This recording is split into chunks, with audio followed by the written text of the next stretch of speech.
The muddy water swirled around Lillian Taylor's ankles as she desperately tried to steady the wagon, her knuckles white against the reins as the horses whinnied in terror.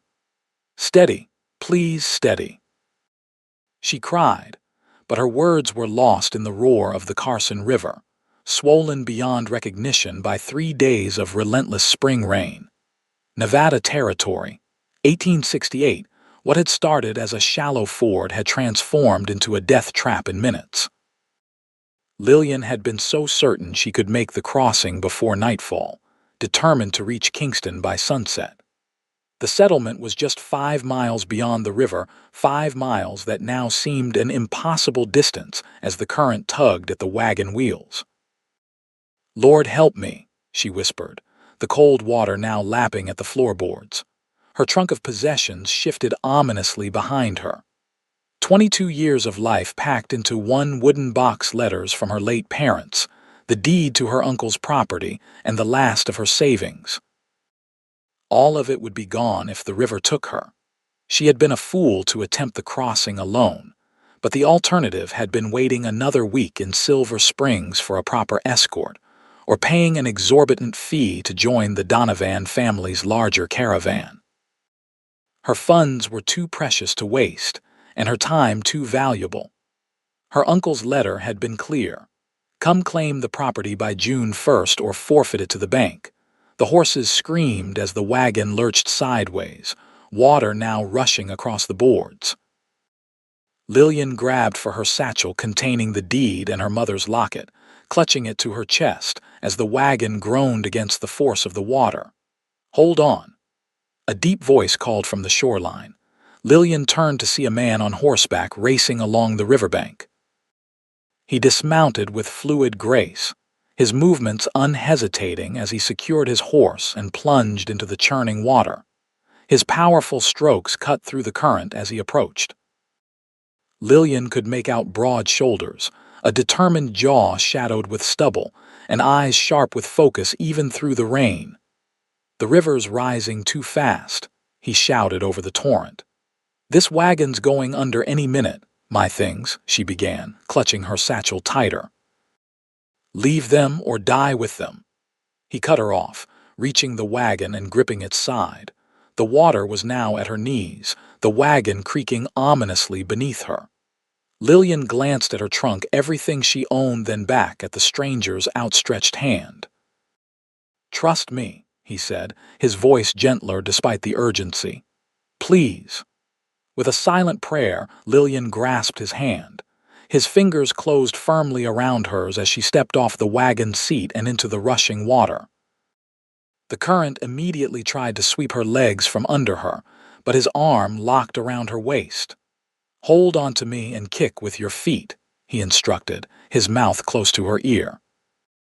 The cold was shocking, stealing her breath as she clung to him, one arm wrapped around his neck while the other clutched her precious satchel. He swam with powerful strokes, fighting the current that threatened to drag them both downstream. Lillian could feel the strength in his body as he navigated the treacherous water, his jaw set with determination. Behind them, she heard a terrible cracking sound as her wagon finally surrendered to the river's power, tipping onto its side. "Almost there," the stranger grunted. His breathing labored as they neared the shore. When his feet found purchase on the riverbed, he stood, lifting her against his chest and carrying her the remaining distance to dry land. He set her down gently, both of them dripping and gasping for breath. "Thank you," she managed between ragged breaths. "You saved my life," he nodded, water streaming from his dark hair. "Samuel Xavier," he introduced himself, extending a hand. "Most folks call me Sam." "Lillian Taylor," she replied, taking his hand briefly. "I don't know how to repay you." Sam shook his head, water droplets flying from his hair. "No need for payment. Couldn't very well let you drown." His eyes caught on her white-knuckled grip on her satchel. "That must be mighty important." "Everything that matters is in here now," she said quietly, looking back at the river where the last of her wagon disappeared beneath the surface. Sam followed her gaze. "I'm sorry about your wagon and your team." "The horses," Lillian gasped, suddenly remembering. They broke free, Sam assured her. Saw them make it to shore downstream before I came for you. Horses are good swimmers when they're not hitched to a sinking wagon. Relief washed over her, followed quickly by the stark reality of her situation. She was alone, soaked to the bone, with night approaching and no transportation, shelter, or supplies beyond what fit in her small satchel. As if reading her thoughts, Sam gestured to his horse waiting patiently where he'd left it. My cabin's not far. You can dry off, get warm. Tomorrow we can see about finding your horses and salvaging what we can from the river if anything washes up. Hesitation must have shown on her face, for he added, Mrs. Holloway, the widow who runs the general store, lives just down the path from me. You can stay with her if you'd prefer. Lillian appreciated the consideration. A strange man's cabin was hardly proper, but neither was freezing to death from pride. Thank you, Mr. Xavier. I would be grateful for Mrs. Holloway's hospitality if she'll have me. Sam nodded. She will. Martha's got a soft spot for folks in trouble. He whistled for his horse, a handsome chestnut gelding that trotted over obediently. This is Buck. He's strong enough to carry us both to town. Sam mounted first, then reached down to help Lillian up behind him. She settled awkwardly, unsure where to place her hands. You'll want to hold on, Sam advised, unless you fancy another swim. Swallowing her discomfort, Lillian wrapped her arms around his waist. His body was warm despite his wet clothing, and she fought the improper awareness of the solid muscle beneath her fingers. They rode in silence for a time, the only sounds the steady rhythm of Buck's hooves and the distant rush of the river. The rain had slowed to a drizzle, but the sky remained heavy with clouds. What brings you to Kingston? Sam asked, breaking the silence. Lillian hesitated, then decided there was no harm in the truth. My uncle, Thomas Taylor, passed away 3 months ago. He left me his property, a small ranch outside of town. I'm coming to claim it. Tom Taylor was your uncle? Sam's voice carried surprise. He was a good man. Kept to himself mostly, but always willing to lend a hand when needed. You knew him? Lillian asked. Everyone knows everyone in Kingston. It's not a large place. There was a pause before he added, I didn't know he had family back east. He and my father were brothers, but they disagreed on many things. They hadn't spoken in years before my father died. Lillian felt strange discussing family matters with a stranger, but something about Sam's straightforward manner made it easy to talk to him. I'm sorry for your losses, he said simply. Thank you. Lillian shivered as a gust of wind cut through her wet dress. Not much further, Sam assured her, true to his word. Within minutes they crested a small hill, revealing a cluster of buildings nestled in a valley below. Kingston was smaller than Lillian had imagined, a main street lined with wooden structures, a church steeple rising above them, and scattered houses extending outward. In the fading light, warm lamplight glowed from windows, a beacon of civilization in the wild landscape. It's not much, Sam said, almost apologetically, but it's home. They rode down the muddy street, passing the saloon where piano music spilled into the evening air, a smithy dark for the night, and a small sheriff's office. Sam guided Buck to a 2-story building with a sign proclaiming Holloway's General Mercantile. A bell jangled as they entered, and a plump woman with silver-streaked hair looked up from behind the counter. Her eyes widened at the sight of them dripping onto her wooden floor. Samuel Xavier. What in heaven's name? Evening, Martha, Sam said with a tip of his hat. Got someone here who could use a warm fire and dry clothes. Martha Holloway's expression softened as she took in Lillian's bedraggled state. You poor dear. Come right this way. Within minutes, Lillian found herself whisked upstairs to Martha's living quarters, provided with a flannel nightgown, and seated before a crackling fire with a steaming cup of tea in her hands. Martha bustled about, hanging Lillian's sodden dress by the fire and wrapping a quilt around her shoulders. Sam told me what happened, Martha said, settling into a chair across from her. "You're lucky he was riding by when he was. That river's taken more lives than I care to count over the years." "I'm very grateful," Lillian agreed. "I don't know what I would have done without his help. That's Sam for you. Man's got a habit of being in the right place when he's needed." Martha studied her with kind but shrewd eyes. "Now, tell me about yourself, Miss Taylor. What brings you all the way out here on your own?" Lillian explained about her uncle's property, the deadline from the bank, and her journey from Pennsylvania after her parents' deaths. "So you're Tom Taylor's niece," Martha nodded. "He mentioned family back east once or twice." "Never said much about them, though. That place of his has been sitting empty since he passed. It's about 4 miles outside town good land, but it'll need work." "I'm prepared for that," Lillian said, though in truth, she had only the vaguest notion of what running a ranch entailed. Her father had been a schoolteacher, their life in Philadelphia far removed from the realities of the frontier. Martha seemed to read her thoughts. "Ranching isn't easy, especially for a woman alone." "I don't have many options," Lillian admitted. "Everything I had was invested in this journey." A knock at the door interrupted them. Martha rose to answer it, returning with Sam, now in dry clothing, his dark hair still damp but combed back from his face. "Just checking that you're settled," he said to Lillian, standing somewhat awkwardly in the doorway. In the lamplight, she could see him clearly for the first time.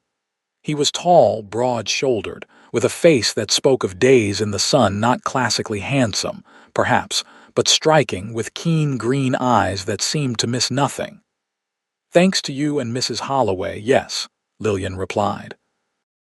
"I don't know how to thank you properly, Mr. Xavier." "Sam," he corrected. "And like I said, no thanks needed." He shifted, hands resting on his belt. "I'll ride out at first light, see if I can find those horses of yours. Might be able to salvage something from the river too, if we're lucky." "You don't have to. I know I don't," he cut her off gently. "But I'm going to." Martha glanced between them with an expression Lillian couldn't quite read. "Sam's the foreman at the Prescott Ranch," she explained to Lillian. "One of the largest spreads in the territory. If anyone can help you get that place of your uncle's in order, it's him." Sam looked uncomfortable with the praise. "I'll do what I can. Your uncle was a good neighbor." He tipped his hat again. "Ladies, I'll see you tomorrow." After he left, Martha smiled knowingly at Lillian. "That man's never offered to help anyone with their ranch before, and half the widows in town have asked." Lillian felt her cheeks warm. "I'm sure he's just being kind." "MMHMM," Martha hummed noncommittally. "Well, you get some rest. Tomorrow's likely to be a long day." Long after Martha had gone to bed, Lillian sat by the fire, watching the flames dance and thinking about how quickly life could change.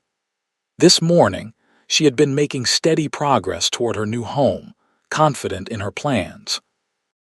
Tonight, she had lost nearly everything, been saved by a stranger, and found herself reliant on the kindness of people she'd just met. Yet strangely, she didn't feel the panic she might have expected. There was something about this place, about the straightforward goodness of Sam Xavier and Martha Holloway, that gave her hope.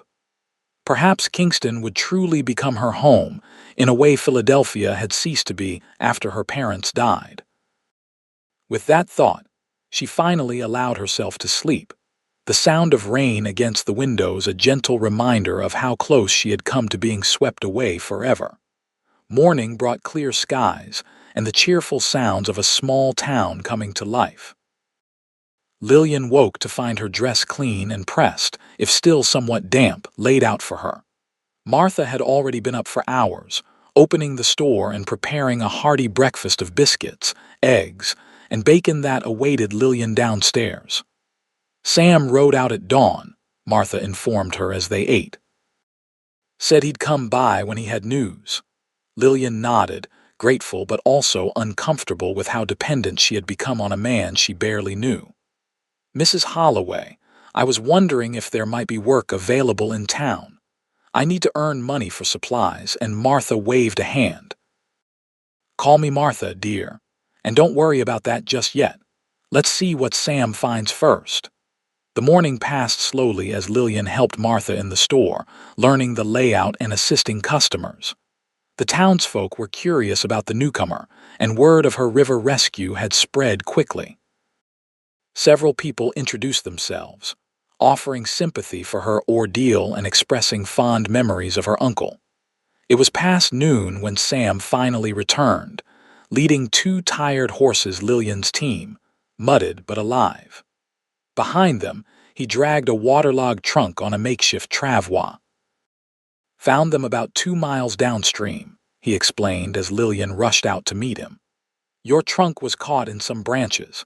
It's taken on water, but some of what's inside might be salvageable. Tears sprang to Lillian's eyes as she stroked the nose of her bay mare. I can't believe you found them. Thank you, Sam. They carried the trunk into Martha's storeroom, where Lillian carefully began unpacking its contents. The water had damaged much of her clothing and ruined several books, but her mother's Bible, wrapped in oilcloth, had survived, as had a packet of letters tied with ribbon and placed in a tin box. Some tools and household items were intact, and a small pouch of coins had remained sealed. It's more than I dared hope for, she told Sam, who stood watching from the doorway. I could only find 1 wagon wheel, he said. The rest is likely scattered halfway to California by now. At least I have the horses, Lillian said, trying to remain positive. And enough belongings to make a start. Sam hesitated, then said, I've been thinking. That place of your uncle's, it's been sitting empty for months. Roof probably needs work and the fields haven't been tended. He rubbed the back of his neck. I've got the next 2 days off from Prescott's. I could ride out with you, help you get things in order. Lillian was surprised by the offer. That's incredibly generous, but I couldn't impose. It's not an imposition, he interrupted. Your uncle helped me when I first came to these parts. Let me return the favor. Martha, who had been pretending not to eavesdrop while restocking shelves nearby, chimed in. You'd be a fool to refuse, Lillian. That place will need a man's muscle to get it habitable again. Lillian bristled slightly at the implication that she couldn't manage on her own, but practicality won out. If you're certain you don't mind, I would be very grateful for the help. Good, Sam nodded. We can head out tomorrow morning. I'll bring tools and supplies. I have very little money to pay you, Lillian felt compelled to add. A half smile touched Sam's lips. Did I ask for payment? No, but then don't worry about it. His expression softened. Besides, I'm not doing this for money. There was something in his gaze that made Lillian's breath catch. Before she could respond, the store's bell jangled as new customers entered, and the moment was broken. I should get back to Prescott's, Sam said, touching the brim of his hat. I'll meet you here at sunrise. After he left, Martha gave Lillian a knowing look. That man rode out before dawn and spent hours searching for your belongings. Wouldn't do that for just anyone. He's just being kind, Lillian insisted, though she felt a warmth in her cheeks. If you say so, dear. Martha's smile suggested she thought otherwise. That night, lying in Martha's spare bed, Lillian found herself thinking about Sam Xavier, his unwavering calm during her rescue, the strength of his arms as he carried her to shore, the quiet determination with which he'd searched for her belongings. There was something compelling about him that went beyond gratitude for his heroism. Don't be foolish, she whispered to herself in the darkness. She had come to Nevada to claim her inheritance and build a new life, not to develop feelings for the first man who showed her kindness. Besides, once she was established at her uncle's ranch, she would need to focus on making it profitable, not on entertaining romantic notions. With that stern reminder, she closed her eyes and willed herself to sleep, trying to ignore the flutter of anticipation at the thought of seeing Sam again in the morning. True to his word, Sam arrived at first light, leading a pack horse loaded with supplies in addition to his own mount. Lillian had risen early, wanting to be ready. Martha insisted on sending them with provisions, bread, cheese, dried meat, and a jar of preserves. "The pantry at Tom's place is likely empty as a drunk's promises," she declared, packing the food into a sack. Lillian had donned her best remaining dress, a practical blue cotton that had mostly survived the river dunking. Her hair was neatly braided and pinned, and she wore a borrowed bonnet to protect against the sun. The satchel with her deed and valuables was securely fastened to her belt, and her salvaged possessions were packed in saddlebags.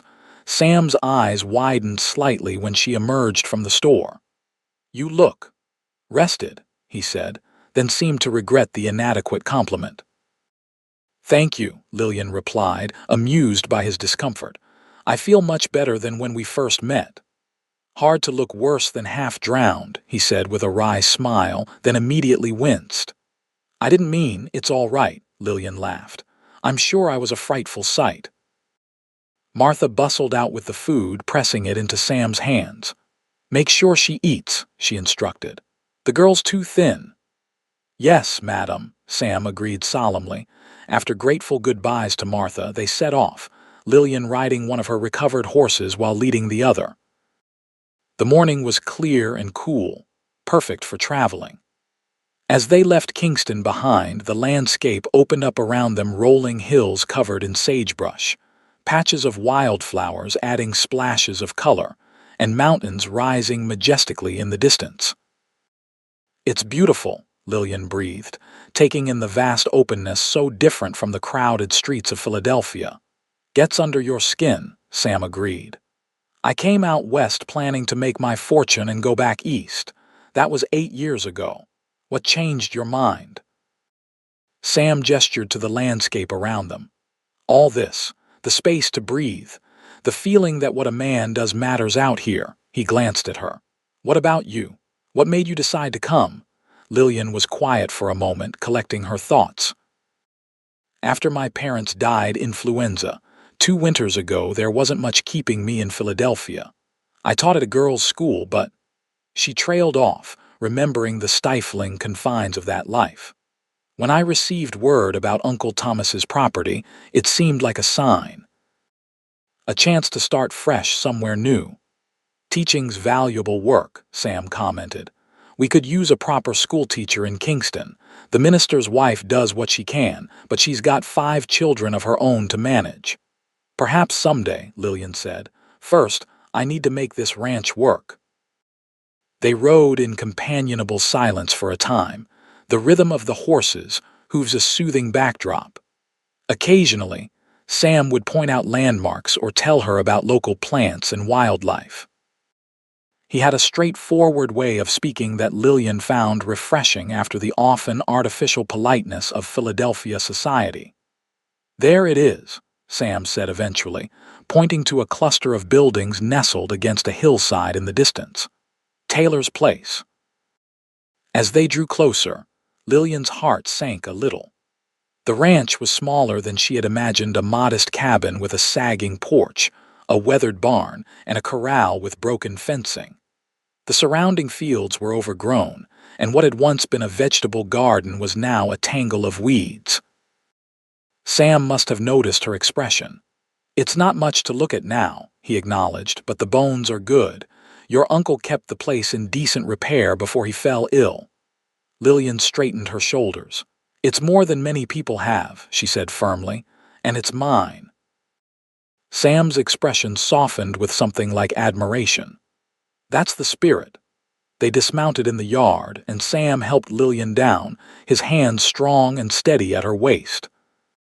For a brief moment, they stood close enough that she could see the flecks of gold in his green eyes, could feel the warmth of his breath on her cheek. Then he stepped back, clearing his throat. "Let's see what we're working with," he said, turning toward the cabin. The interior was dusty and musty-smelling but structurally sound. A table and chairs, a worn sofa, a stone fireplace, and basic kitchen furnishings occupied the main room. A doorway led to a small bedroom with a bed frame that needed a new mattress. The roof had one small leak in a corner but otherwise seemed intact. Better than I feared, Sam pronounced after inspecting the cabin. Needs a good cleaning, some minor repairs, but you could be comfortable here within a day or two. It feels strange, Lillian admitted, running her fingers along the mantel where a few objects still remained: a carved wooden horse, a tobacco pipe, a tarnished pocket watch. I never met my uncle, yet here I am among his things. Tom was a private man, Sam said.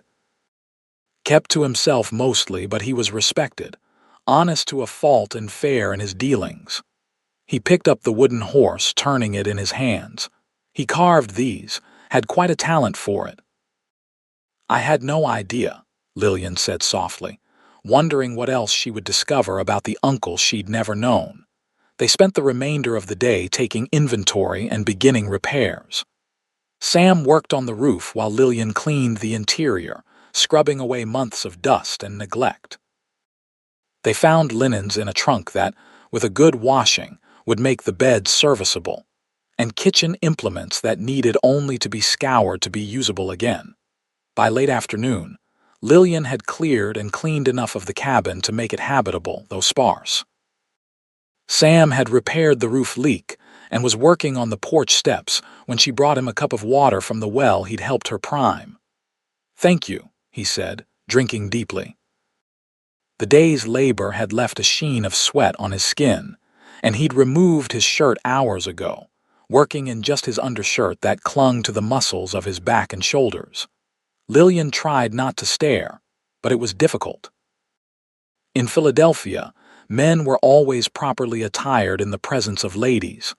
The casual physicality of the West was something she would need to adjust to. "I should get the stove going," she said, more to distract herself than anything. "We could have a proper meal before sundown." Sam nodded, wiping his brow with his forearm. "I'll finish these steps, then see to the horses." Inside, Lillian busied herself with preparing a simple meal from Martha's provisions. The familiar task centered her, giving her time to process the whirlwind of the past 2 days. By the time Sam came in, washing up at the basin by the door, she had bread warming in the oven and a pot of beans simmering on the stove. They ate at the small table as the sun began to set, casting golden light through the cabin's windows. The food was simple but satisfying after a day of hard work. "Tomorrow I'll show you the rest of the property," Sam said between bites. "There's about 80 acres, mostly grazing land. Your uncle ran a small herd of cattle, maybe 30 head. They're probably scattered now, but we can round them up." "I don't know the first thing about cattle," Lillian admitted. "You'll learn," Sam said confidently. "Everyone does, and the neighboring ranches will help. That's how it works out here." "Why are you doing all this?" Lillian asked suddenly. The question had been building in her mind all day. "You barely know me." Sam set down his fork, considering her question. "Your uncle did me a good turn when I needed it, gave me work when I was new here, taught me about ranching. I'm returning the favor." He paused, then added more quietly, "And there's something about you, Miss Taylor." "Something that makes a man want to help, Lillian," she corrected gently. "If I'm to call you Sam, you should call me Lillian." "Lillian," he repeated, the name sounding different in his voice, almost like a caress. After dinner, Sam insisted on sleeping in the barn despite Lillian's protests that he should take the bed while she used the sofa. "Wouldn't be proper," he said firmly. "I've slept in worse places than your barn." Standing in the doorway, watching him walk toward the barn in the twilight, Lillian was struck by the strangeness of her situation. 2 days ago, she had been a proper Eastern lady with clear plans. Now she was alone on a remote ranch with a man she barely knew, yet somehow trusted implicitly. The thought should have frightened her, but instead she felt an unexpected peace. For the first time since her parents' deaths, she didn't feel adrift. This place, for all its roughness, felt right. With that comforting thought, she closed the door, secured it with the heavy wooden bar, and prepared for her first night in her new home.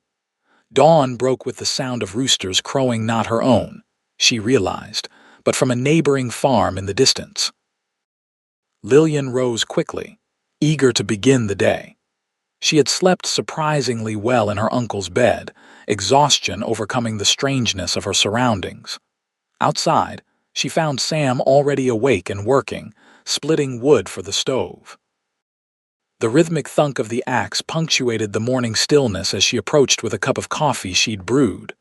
"Good morning," she called. Sam paused, resting the axe head on the chopping block.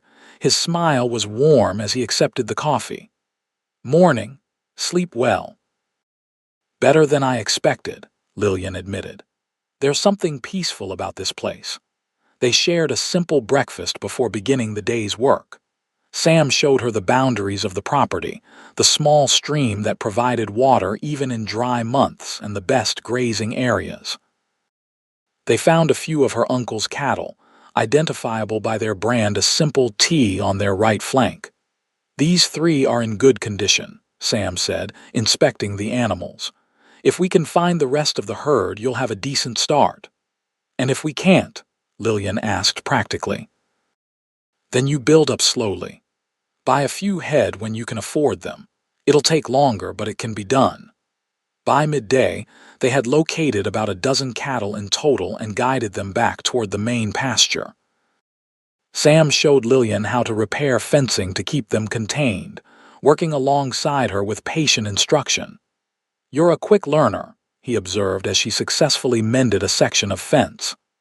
"I have a good teacher," she replied, enjoying the pleased expression that crossed his face. As the afternoon wore on, they turned their attention to the barn, clearing debris and making it more functional. Sam discovered farming implements that needed repair but were salvageable, and they uncovered a cache of seeds that could be planted in the kitchen garden once it was cleared. "Your uncle was well prepared," Sam commented. "He must have put these away before he got sick, thinking he'd plant in the spring." The mention of her uncle's illness sobered Lillian. "How did he die?" The letter from the lawyer didn't specify. Sam's expression grew somber. "Consumption." "It took him slowly. By the end, he couldn't leave his bed." He hesitated, then added, "I visited him a few times. Brought supplies, helped where I could. He talked about family back east sometimes, though he never mentioned names." "We were estranged," Lillian explained. "My father and he argued years ago. I never knew about what, and they stopped speaking. I only knew of him through old stories my father would tell from their boyhood." "He must have thought highly of you to leave you this place," Sam observed. "Or had no one else to leave it to," Lillian said pragmatically. "Either way, he'd be pleased to see you making it your own." By evening, they had accomplished more than Lillian had thought possible in 2 days. The cabin was clean and functional, if sparsely furnished. A dozen cattle were secured in the pasture. The barn was usable, and they had plans for what needed to be done next.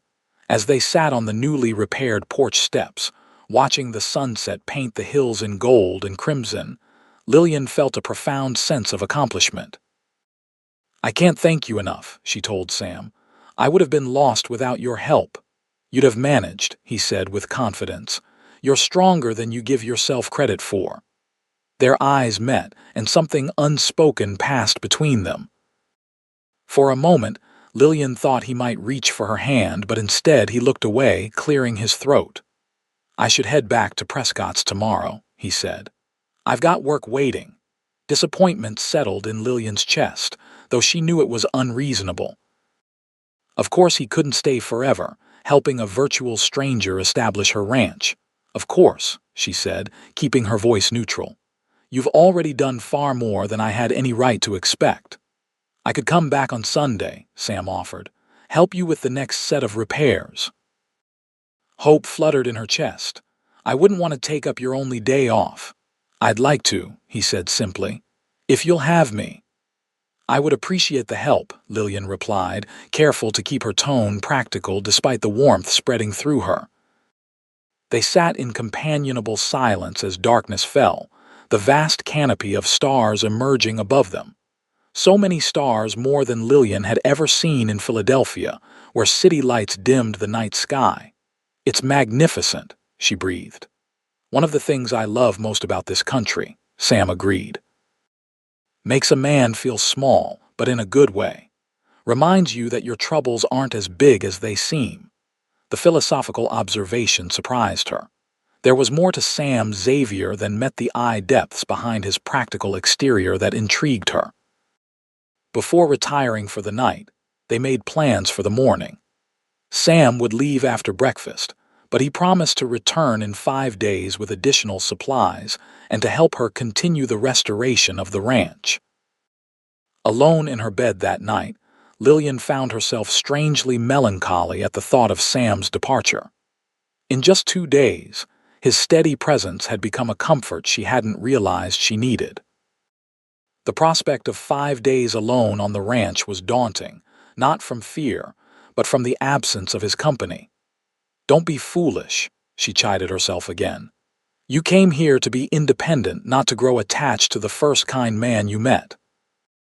Yet as sleep claimed her, it was Sam's face, his green eyes crinkling at the corners when he smiled, the determined set of his jaw when he worked that followed her into dreams. The next morning came too quickly.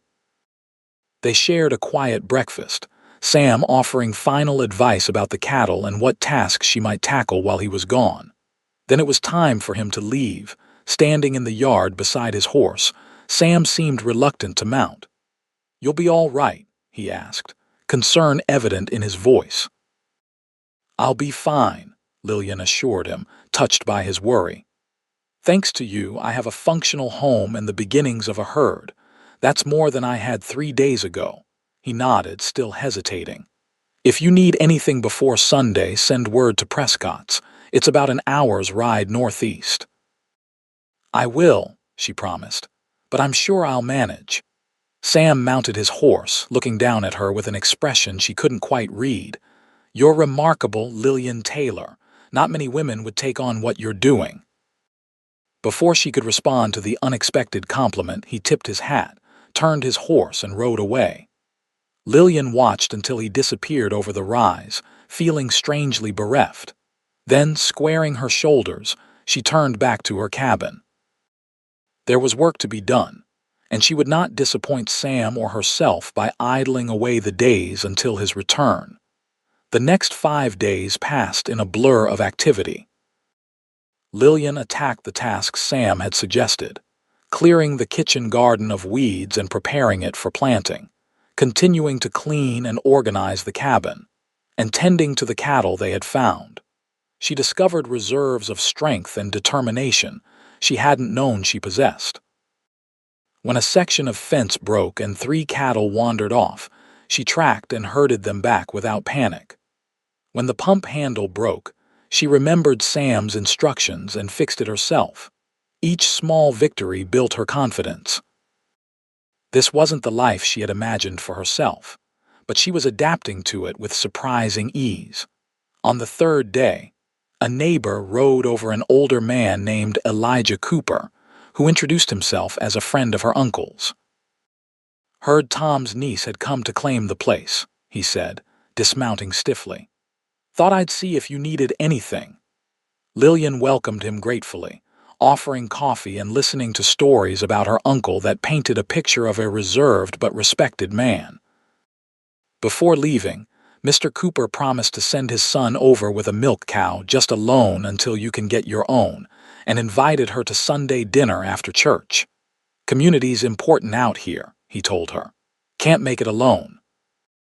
His visit reinforced what Sam had said about neighbors helping each other.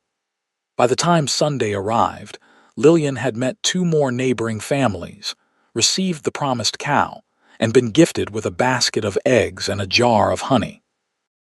She dressed carefully on Sunday morning, wearing her best salvaged dress and pinning her hair in a neat style.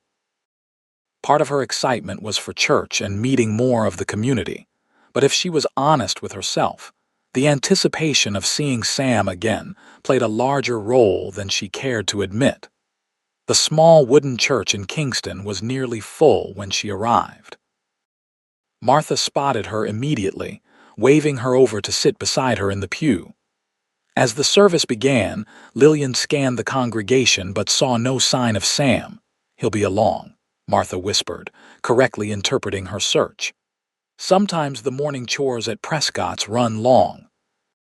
True to Martha's prediction, the door opened quietly halfway through the service, and Sam slipped in, taking a seat in the back row. His eyes found Lillian almost immediately, and a small smile played at the corners of his mouth when she glanced back at him. After the service, as people gathered outside to socialize, Sam made his way to her side. "Miss Taylor," he greeted her formally, mindful of the public setting. "The place hasn't fallen down without me, I see." "Not yet, Mr. Xavier," she replied with matching formality, though her smile betrayed her pleasure at seeing him, though it was a near thing once or twice. They were soon surrounded by townspeople eager to meet the newcomer, and Lillian found herself swept into conversations with what seemed like half of Kingston. Sam stayed nearby, occasionally introducing her to people he knew, but allowing her to make her own connections. When the Cooper family approached to escort her to their promised dinner, Lillian hesitated, looking to Sam. "I can come by the ranch later," he assured her, understanding her unspoken question. "Go enjoy yourself. The Coopers set a fine table." The dinner with the Cooper family was pleasant, with good food and friendly conversation. Their son, Matthew, a quiet young man in his late 20s, showed particular interest in Lillian, asking about her journey and her plans for the ranch. While she answered politely, Lillian found her thoughts continually drifting to Sam, wondering if he would still come by the ranch later as promised. When Matthew offered to escort her home, she declined as graciously as possible. "Thank you, but Mr. Xavier is bringing some supplies by later." "I should be getting back." Mrs. Cooper exchanged a knowing look with her husband at the mention of Sam's name, but made no comment beyond offering Lillian a parcel of leftover food to take home. The sun was low in the sky by the time Lillian returned to her ranch. To her delight, Sam was already there, unloading supplies from his pack-horse sacks of flour and sugar, coffee, tools, seeds for planting, and a small crate of chickens. "Your own egg supply," he explained when she expressed surprise at the birds. "Every ranch needs chickens." They worked together to build a simple coop from scrap lumber, their hands occasionally brushing as they passed tools back and forth. Each contact sent a small thrill through Lillian, though she tried to focus on the task at hand. As dusk fell, they sat on the porch with cups of coffee, discussing what had been accomplished during their days apart. Lillian told him about the neighbors' visits and the milk cow, while Sam shared news from town and the larger Prescott ranch. "You've done well," he said, genuine admiration in his voice. "Better than I expected, and I already thought highly of your capabilities." "I had an excellent foundation to build upon, thanks to you," Lillian replied. "And the neighbors have been incredibly kind." "People look after each other out here," Sam said. "It's how we survive." He hesitated, then added, "Though I reckon some of the neighborliness has to do with you specifically." "What do you mean?" a single woman, especially one as. He paused, seeming to search for the right word. "As lovely as you is bound to attract attention. I noticed young Cooper couldn't take his eyes off you at church." Lillian felt her cheeks warm at both the compliment and the hint of something like jealousy in Sam's tone. "Matthew was very polite," she said neutrally. "They all were." Was all Sam said in response, but there was a tension in his shoulders that hadn't been there before. To break the awkward moment, Lillian asked about his work at the Prescott Ranch. Sam seemed relieved by the change of subject, describing his responsibilities as foreman and the challenges of managing a large cattle operation. "You enjoy it?" Lillian asked. "Working for someone else?" The question seemed to surprise him. "I suppose I've never thought much about it." "It's good, steady work. Mr. Prescott's fair, pays well." He looked out at the darkening landscape. "Someday I'd like my own place, though. Something about the size of this one manageable by a man or two, not so big you lose track of what matters." "It sounds like you've given it some thought," Lillian observed. Sam nodded slowly. more lately than before. His eyes met hers, and something in their depths made her breath catch. Seeing you make this place yours, it's got me thinking. Before Lillian could respond, a distant roll of thunder interrupted the moment. Sam looked up at the sky, where clouds were gathering. "Storm's coming," he said, rising from his seat. "I should get back before it hits."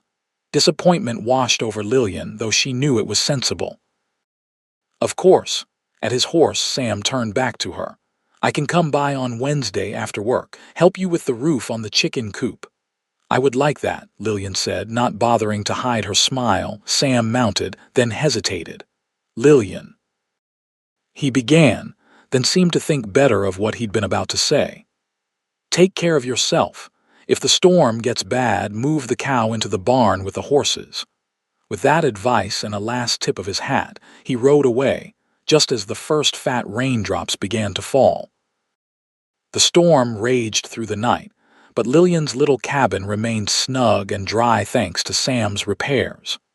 She lay awake for hours, listening to the thunder and thinking about the way Sam had looked at her, the things he'd almost said.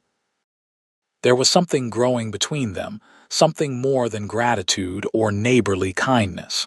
The realization both thrilled and frightened her. Attachments meant vulnerability, and she had come to Nevada to be strong and independent. Yet as the storm finally abated toward dawn, Lillian admitted to herself that she was already looking forward to Wednesday's visit more than was probably wise.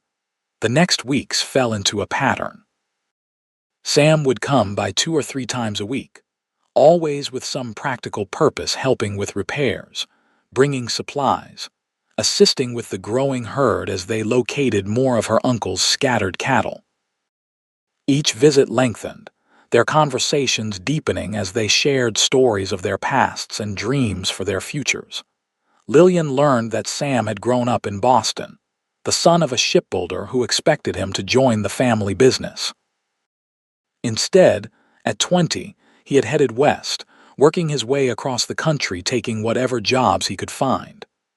"My father didn't speak to me for 2 years after I left," Sam told her as they worked on rebuilding a section of corral fence. "Thought I was throwing my life away on foolish dreams." "Are you?" Lillian asked. "Throwing your life away, I mean." Sam looked around at the vast landscape, then back at her with a smile that warmed her to her toes. "Doesn't feel that way to me." In turn, Lillian told him about her childhood in Philadelphia, her years teaching at the girls' school, and the loneliness after her parents died. "I felt like I was just going through the motions," she confessed. "Teaching the same lessons, walking the same streets as if nothing had changed." But everything had. Under Sam's patient guidance, Lillian learned the basics of ranching: how to care for the cattle, when to move them to fresh grazing, how to predict the weather from signs in nature. She planted her garden, repaired her fences, and gradually turned the neglected property into a functioning, if modest, ranch. Word spread about her progress, and more neighbors came to call. Sunday dinners became a regular invitation from various families, and Lillian found herself welcomed into the community more warmly than she had ever expected. Not everyone was supportive, of course. Some regarded a woman running a ranch alone with skepticism or disapproval. The banker in Kingston, Mr. Hargrove, made it clear he doubted her ability to meet the mortgage payments that would come due in the fall. "Running a ranch is men's work, Miss Taylor," he told her when she visited the bank to clarify the terms of her uncle's loan. "Perhaps you should consider selling to someone who can manage it properly." "I am managing it properly, Mr. Hargrove," Lillian replied coolly, "and I intend to make the payments on schedule." When she related the conversation to Sam that evening, his jaw tightened in anger. "Hargrove's had his eye on this land for years, tried to buy it from your uncle more than once. Why would he want it? It's not particularly large or special." "The water rights," Sam explained. "That stream that runs through your property. It's one of the few in these parts that flows year-round, even in drought years. That makes this land valuable, especially to someone like Hargrove who owns the dry acres to the south. This information gave Lillian pause. Her inheritance was potentially more valuable than she had realized, which explained both the banker's interest and some of the skeptical looks she'd received in town. It also heightened her determination to succeed. As June turned to July, the weather grew hotter, the work harder, but Lillian found herself thriving in ways she never had in Philadelphia. Her skin tanned despite her bonnet, her hands grew calloused from work, and her confidence increased with each challenge overcome. Sam's visits remained the highlight of her weeks. They never spoke directly about the growing attraction between them, but it was there in every glance, every brush of hands, every conversation that lasted late into the evening on her porch. One hot afternoon in mid-July, they were working on clearing a section of land for additional grazing when Lillian's hat blew off in a sudden gust of wind. As she turned to chase it, her foot caught in a gopher hole and she fell hard, twisting her ankle. Sam was at her side instantly, concern etched on his features. "Are you all right?" "Just clumsy," Lillian said, embarrassed as she tried to stand. Pain shot through her ankle and she gasped, falling back. Without hesitation, Sam scooped her up into his arms. "Let's get you back to the house." Being held against his chest, one of his arms under her knees and the other supporting her back, brought back vivid memories of the day he'd carried her from the river. Then, she had been too shocked and cold to fully register the experience. Now, she was acutely aware of his strength, the warmth of his body, the steady beat of his heart under her palm. "I can walk," she protested weakly, though she made no real effort to escape his hold. "And make it worse." "Not a chance," Sam replied, carrying her with seemingly effortless strength toward the cabin. Inside, he set her gently on the sofa and knelt to examine her ankle. His touch was surprisingly gentle for such large, work-roughened hands as he carefully removed her boot and stocking. "It's swelling," he observed, his fingers probing delicately around the injury. "But I don't think it's broken. Likely just a bad sprain." Lillian tried to focus on his medical assessment rather than the intimacy of the moment, but it was difficult with his face so close to hers, his hands on her bare skin. "I'll get some cold water to bring down the swelling," Sam said, rising, "and we should wrap it." He moved efficiently around her small kitchen, finding a basin and filling it with water from the bucket by the sink, then tearing a clean dish towel into strips for bandaging. Returning to her side, he gently placed her foot in the cold water, supporting her calf with one hand. "Thank you," Lillian said softly. "You seem to be making a habit of rescuing me." Sam's eyes met hers and the warmth in them made her breath catch. "I don't mind." They remained like that, gazes locked, until the moment stretched taut between them. Then Sam cleared his throat, looking away. "Let's see about wrapping that ankle." With the same gentle care, he dried her foot and wrapped the makeshift bandage around her ankle, his fingers occasionally brushing against her skin in a way that sent shivers up her spine despite the summer heat. "You should stay off it for a day or two," he advised when he had finished. "Let it heal." "I can't afford to rest," Lillian protested. "The cattle need tending and the garden, I'll handle it," Sam interrupted. "I can stay tonight, sleep in the barn like before." "Make sure everything's taken care of until you're back on your feet." The offer was practical, sensible given her injury, but Lillian couldn't help the flutter of her heart at the thought of Sam staying over. "That's very kind, but I don't want to impose on your time." "It's not an imposition," Sam said, an echo of his words from weeks ago. He hesitated, then added more softly, "There's nowhere I'd rather be." The simple statement hung in the air between them, heavy with meaning. Lillian's throat felt suddenly tight with emotion. "Sam." The sound of approaching hoofbeats interrupted whatever she might have said. Sam moved to the window, his expression shifting from tenderness to wariness. "It's Matthew Cooper," he informed her, a note in his voice that Lillian couldn't quite identify. "And he's brought flowers." "Oh," Lillian said, surprised. Matthew had been friendly at church and community gatherings, but had never visited her ranch alone before. Sam's jaw tightened almost imperceptibly. "Shall I tell him you're indisposed?" "No," Lillian said quickly, straightening her dress and tucking loose strands of hair behind her ears. "That would be impolite. Please ask him in." Sam nodded and went to the door, his back straight and his manner suddenly formal. Lillian heard the murmur of male voices.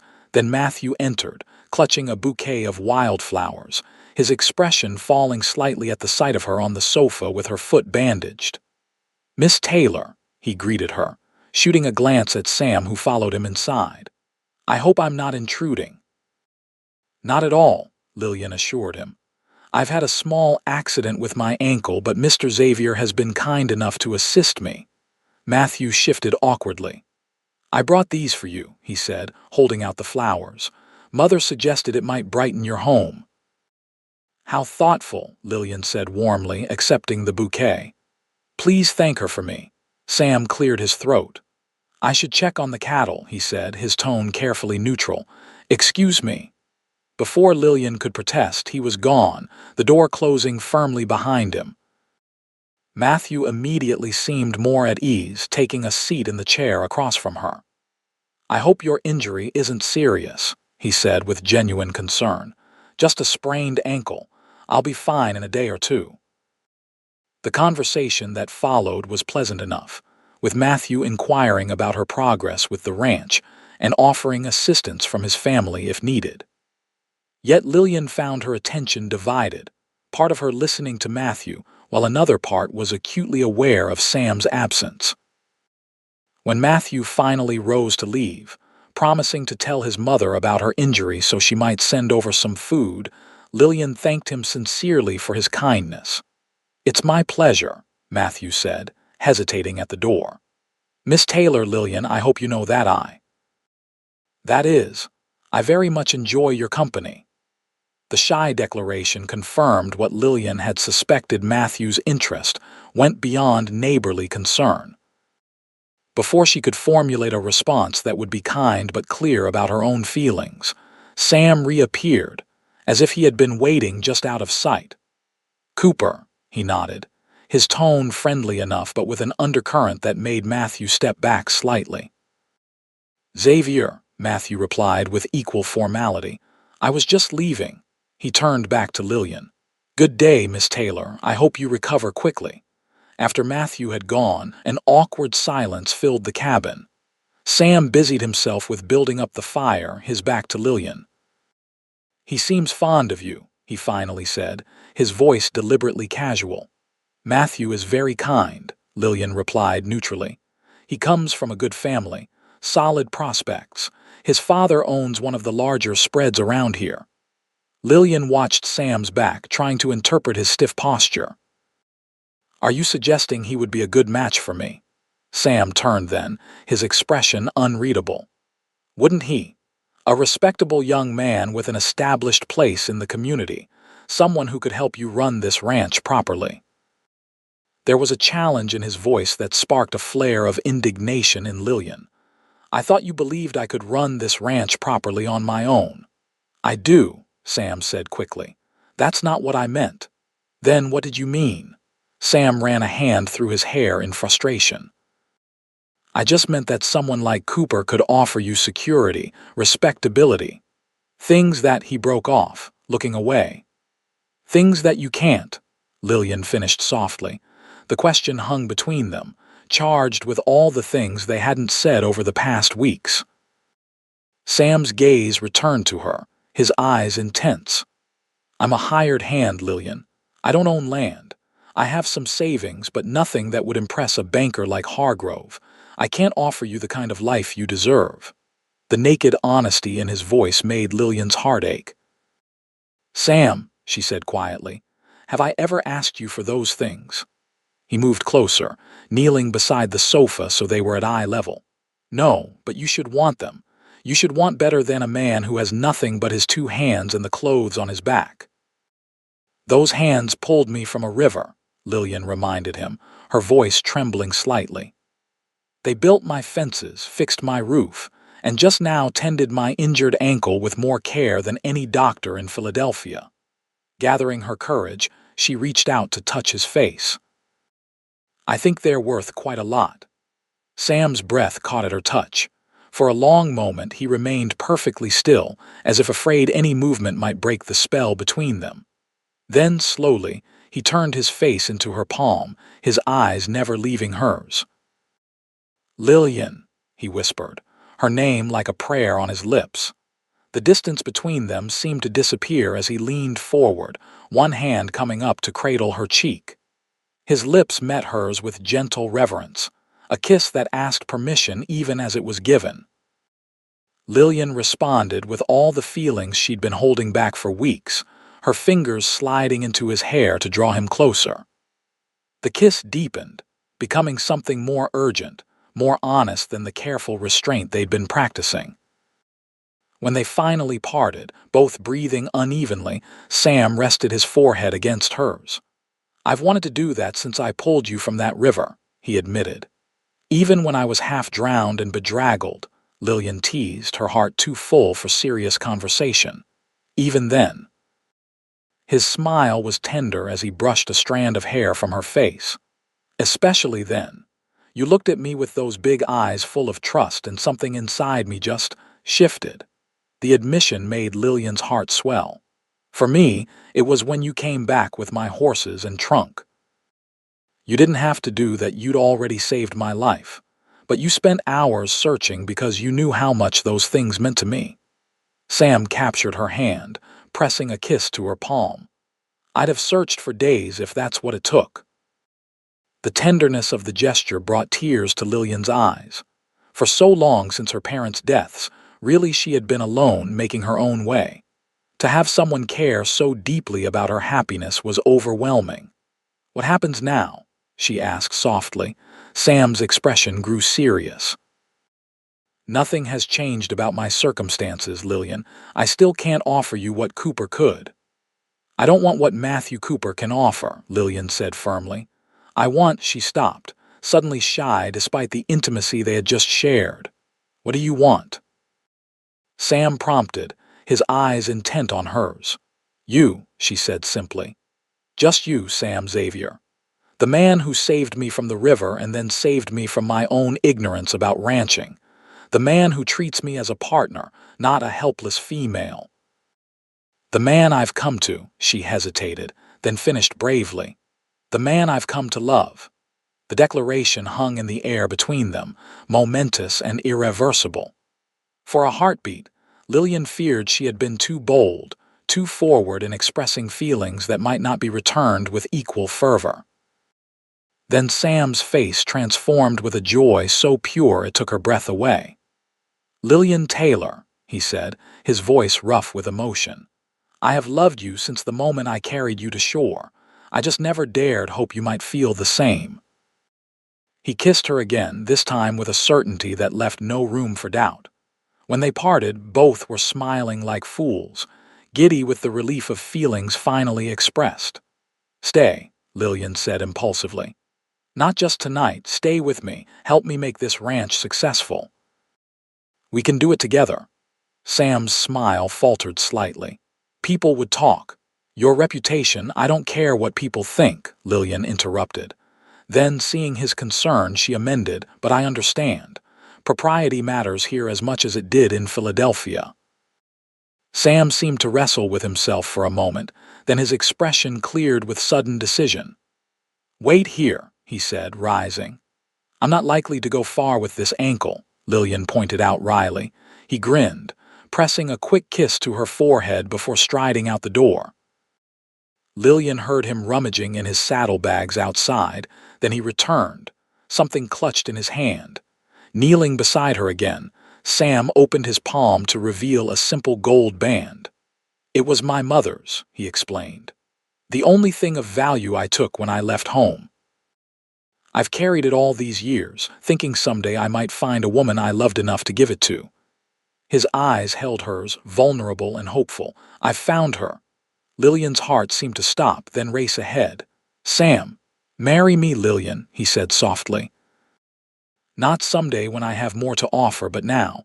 Let me stay with you, work beside you, build a life with you on this land that brought us together." Joy bubbled up within her, bright and effervescent. "Yes," she whispered, then louder, "Yes." Sam slipped the ring onto her finger. It was a little loose, but neither of them cared, and then he was kissing her again, both of them laughing and crying at once.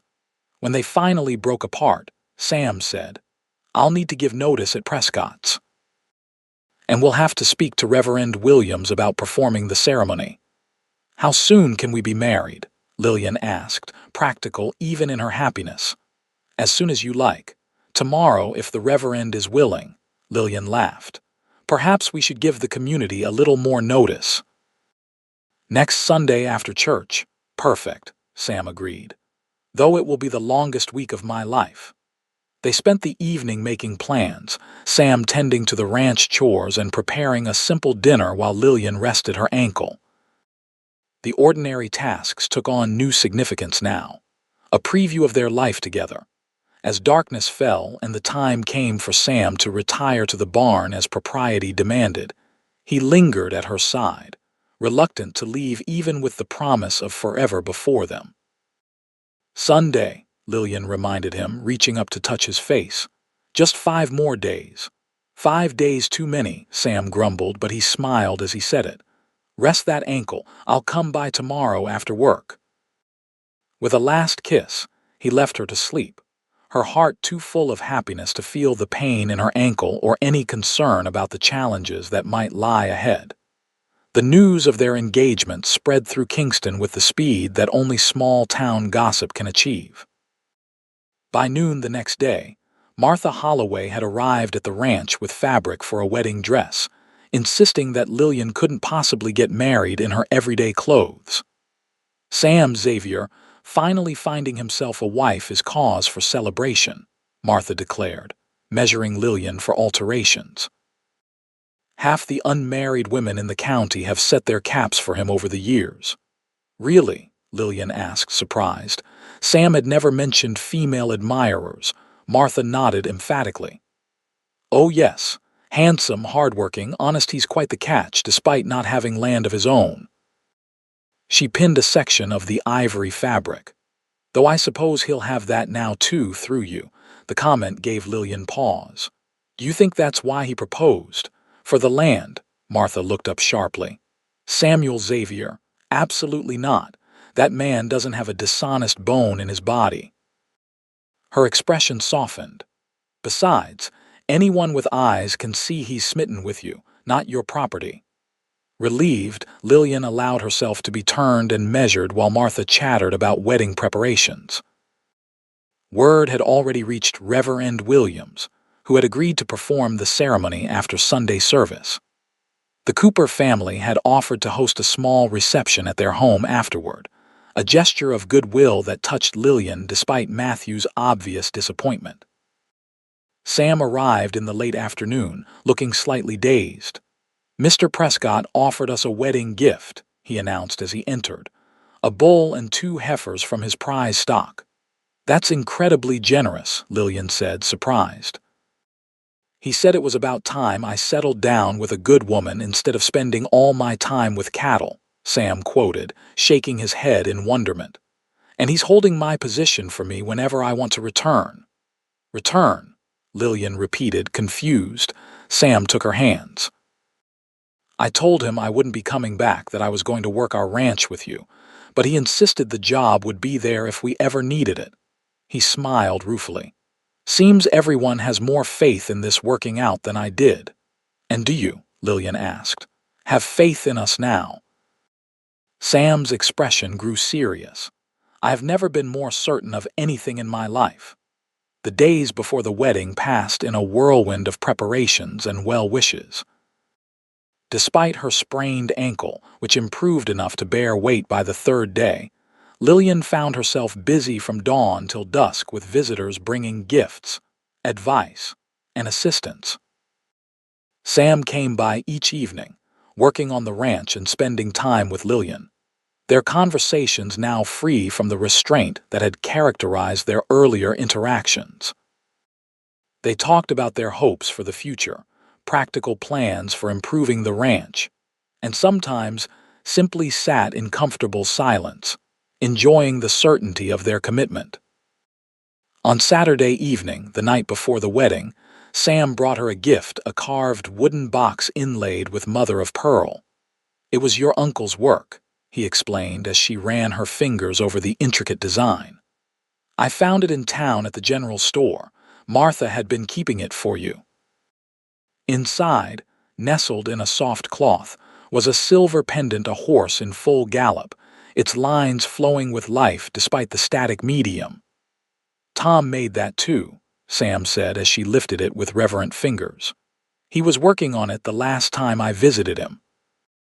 Said it was for family, but I didn't understand at the time." Tears welled in Lillian's eyes as she realized her uncle had been making it for her, though they had never met. "It's beautiful," she whispered. "He would have been proud to see you here, making his place thrive again," Sam said, his voice gentle. "Just as I'm proud to be the man who will stand beside you while you do it." Lillian looked up at him through her tears, overwhelmed by gratitude for all the circumstances, even the frightening ones that had brought her to this moment. "I love you, Sam Xavier." "And I love you, Lillian Taylor," he smiled. "For one more day, at least. Then you'll be Lillian Xavier."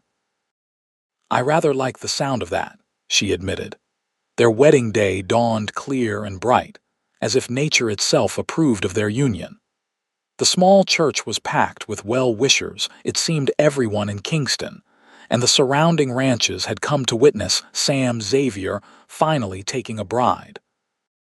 Lillian wore the dress Martha had made, a simple but elegant gown of ivory cotton with lace trim at the collar and cuffs. Her hair was arranged in a neat chignon adorned with wildflowers that the Cooper girls had picked that morning. Around her neck hung her uncle's silver pendant, a connection to the family she'd never known but whose legacy she was continuing. Sam waited for her at the altar, looking handsome and slightly nervous in a new shirt and his best trousers, his dark hair neatly combed. When he turned and saw her walking toward him, his face transformed with a joy so pure it brought tears to Lillian's eyes. The ceremony was brief but heartfelt, with Reverend William speaking about the sacred bonds of matrimony and the particular challenges and rewards of building a life together on the frontier. When Sam placed the gold band, now properly sized by the town's jeweler, on Lillian's finger, his hands were steady, his voice clear as he promised to love and cherish her all the days of his life. "I now pronounce you man and wife," the Reverend declared. "What God has joined together, let no man put asunder." Sam's kiss was tender and restrained, mindful of their audience, but his eyes promised more when they were alone. The reception at the Cooper farm was a joyous affair, with abundant food, music from local fiddle players, and dancing that lasted well into the afternoon. Even Matthew Cooper offered sincere congratulations, though there was a wistfulness in his eyes that suggested what might have been. As the celebration continued, Sam found Lillian sitting apart for a moment, resting her still tender ankle. "Mrs. Xavier," he said, offering her a glass of punch, "are you ready to go home, home?" The word had never sounded sweeter. "Yes," Lillian replied, taking his hand. "I believe I am." They made their goodbyes amidst good-natured teasing and well wishes, then rode to their ranch, their home together, side by side as equals and partners.